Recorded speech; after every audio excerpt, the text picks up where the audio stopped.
for me, with my experience with Jesus 20 years ago, he came into my heart in a very real way. Hasn't left.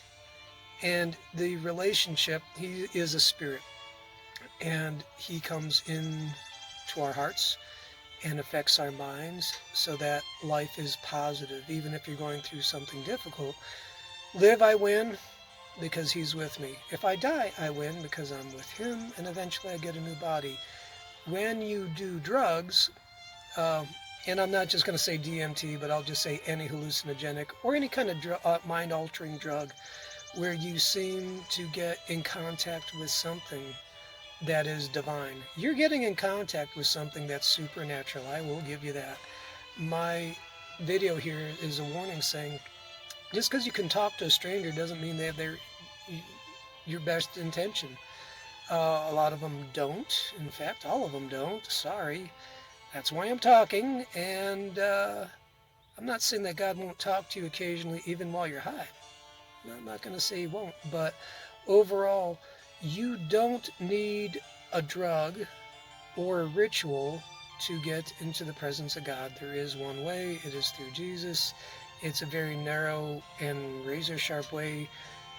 But the thing is what I've encountered from the drug world and the shaman stuff that I was involved with, uh, in, encountered entities and then met Jesus, and he is the supreme one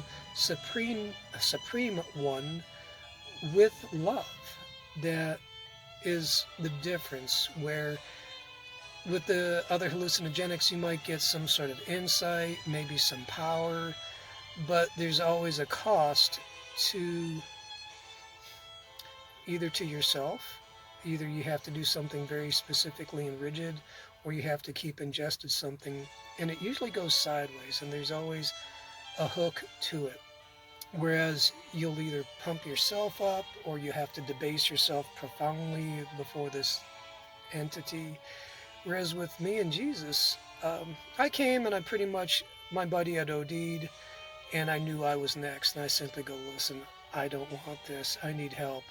Now, I gave my heart to God, and nothing happened for a while. In fact, it got kind of miserable, and that's called conviction, where I was realizing, okay, I'm on drugs, I'm a burnout, I'm angry, I'm hurt, I'm fearful, and I need help. And then and those were actually a lot of the spirits I had contracted, that they bring you down. If you're habitually depressed, I got nothing against modern medicine or psychology, but to be honest with you, I met the Spirit of God, and where there is his joy, there is no fear or depression or anxiety. Doesn't mean I'm Superman and I go looking picking bar fights or something stupid like that, but when a problem like this occurs in our life, I'm not without mental and emotional recourse. I'm not without a very legitimate hope and a peace and an assurance. And that's what I've seen in the difference with other hallucinogenics, where you have to, over time, the experience diminishes. You can't integrate it, and you have to redo the thing just to get back and kind of recharge the batteries. Or basically you got to dose again so you remember what you forgot.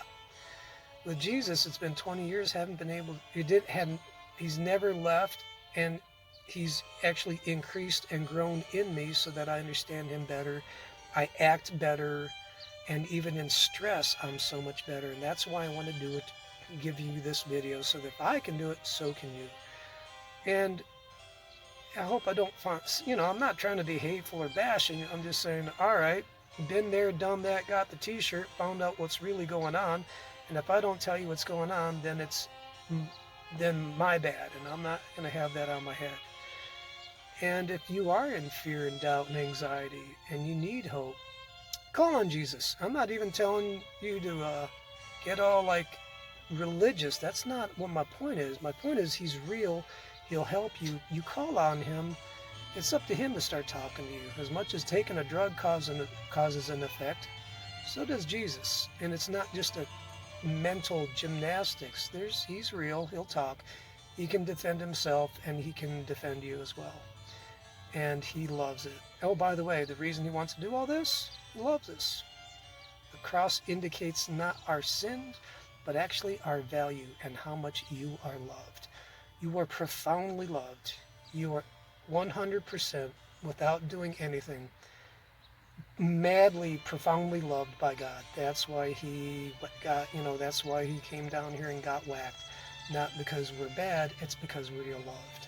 And then when you take that for yourself, when you appropriate that forgiveness, then you get to have the kingdom of heaven come into your heart. You're like, oh, dude, it's a party.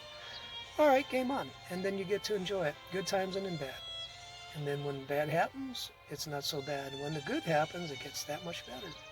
So with that, I'm going to go back to work. I hope you have a great weekend. Peace, ciao, shalom, arigato, das vidanya, and have a great bye-bye. See ya.